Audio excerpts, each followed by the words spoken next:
हुए हैं। आज हम लोग फिर से 5 सवाल करेंगे जो कि अलग अलग टाइप पे बेस होंगे। देख लीजिए, पहला सवाल है, ये दूसरा सवाल है और ये तीसरा सवाल है। उसके बाद ये आपका चौथा और फिर ये पांचवा। इस तरीके से हम लोग 5 सवाल आज करने जा रहे हैं। तो पहला सवाल स्टार्ट करते हैं अपना। कोई धनराशि ब्याज की किसी दर से 8 वर्ष में 2900 रुपये तथा 10 वर्ष में 3000 हो जाती है। वार्षिक ब्याज की दर कितनी है? ठीक है, 8 वर्ष में 2900 रुपये, 10 वर्ष में 3000 रुपये। इसका मतलब हो गया 2 साल में मुझे 100 रुपये का ब्याज मिल गया है। ठीक है, अब चाहे आप 8 साल निकाल लो या 10 साल निकाल लो, आपके ऊपर है। मैं 2 का 5 गुना करके 10 साल में देख लूँगा कितना इंटरेस्ट मिलने वाला है। 2 का 5 गुना है तो ये भी 5 गुना हो जाएगा, यानी 500 रुपये मुझे ब्याज मिलेगा। और वो राशि हो जाएगी 3000, यानी 2500 रुपये मूलधन रहा होगा। 2500 रुपये मूलधन रहा होगा। ठीक है, तो 100 पर कितना? 10 साल में तो 3 जीरो से, तो सबसे पहले ये 3 जीरो उड़ा दो, तो 25 दूना 50, 2% आपका आंसर हो जाएगा। अगला क्वेश्चन है, एक धनराशि पर साधारण ब्याज मूलधन का 1/9वां भाग है और वर्षों की संख्या दर प्रति वर्ष के बराबर है। इसका मतलब आपको दर निकालना है, यानी आर की वैल्यू आपको फाइंड करनी है। तो इसकी वैल्यू कैसे निकाली जाती है? अंडर रूट में आपको क्या दे रखा हुआ है? I/P/100, ये होता है फॉर्मूला। चाहे ये आर निकालिए चाहे ये टी निकालिए, दोनों की वैल्यू सेम आने वाली है। ये वैल्यू कितना हो जाएगा? 1/9 इंटू 100, यानी 10/3। 10/3 को लिखा जाता है 3.33%। 3.33%, बी ऑप्शन सही हो जाएगा।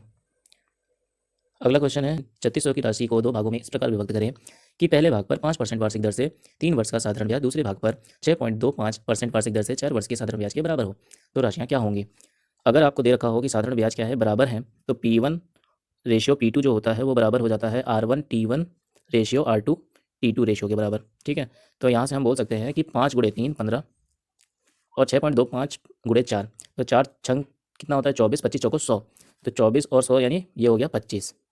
ठीक है, अब इसको काटेंगे तो 5 तिहाई 15 और यहाँ से आएगा 5 25, तो इन दोनों को अगर मिला दो तो 3600 के बराबर होगा, यानी 3600/8 और 3 गुना कर दोगे तो आपको छोटे वाले का आंसर मिल जाएगा। तो कितना हो जाएगा यहाँ से? 450। इसको करोगे सॉल्व तो आ जाएगा 1350। 1350 किस ऑप्शन में दिख रहा है? पहले वाले ऑप्शन में दिख रहा है, यही सही हो जाएगा। बाकी आपको सॉल्व करना है तो 5 से मल्टीप्लाई कर दो 450 को, तो कितना हो जाएगा? 5 0 0 5 25, 5 को 20, यानी 2250। ठीक है, ये आपका आंसर आ जाएगा। क्वेश्चन नंबर 14, किसी धनराशि का 1/3 3% वार्षिक दर पर 1/6 भाग 6% वार्षिक दर पर तथा शेष धनराशि 8% वार्षिक दर पर निवेश की जाती है। यदि एक वर्ष में कुल साधारण ब्याज 600 रुपये मिले तो वह धनराशि क्या होगी? 1/3 3% का मतलब हो गया 1%। 1/6 का मतलब गुणे 6 का मतलब हो गया 1%। ठीक है, तो बचा कितना? यहाँ से 1/3 चला गया, यहाँ से 1/6 चला गया, तो बचा केवल आधा भाग। तो 8% का आधा यानी 4, टोटल मिला करके कितना हो गया? 6%। 6% की वैल्यू आपको दे रखी हुई है 600, तो 100% की वैल्यू कितनी हो जाएगी? 10,000। 10,000 आपका डी ऑप्शन सही हो जाएगा। आज का आखिरी सवाल, 2400 का किसी निश्चित ब्याज की दर से 4 वर्ष का मिश्रधन 3264 हो जाता है। ब्याज दर में 1% वृद्धि करने पर इसी धनराशि का उतने ही समय में मिश्रधन कितना हो जाएगा? क्योंकि साधारण ब्याज कभी भी बदलता नहीं है, हर साल सेम लगता है। तो जो रेट कुछ भी रही हो उसमें कितना परसेंट बढ़ा है? 1% बढ़ा है। कितने साल के लिए बढ़ा है? 4 साल के लिए बढ़ा है ना।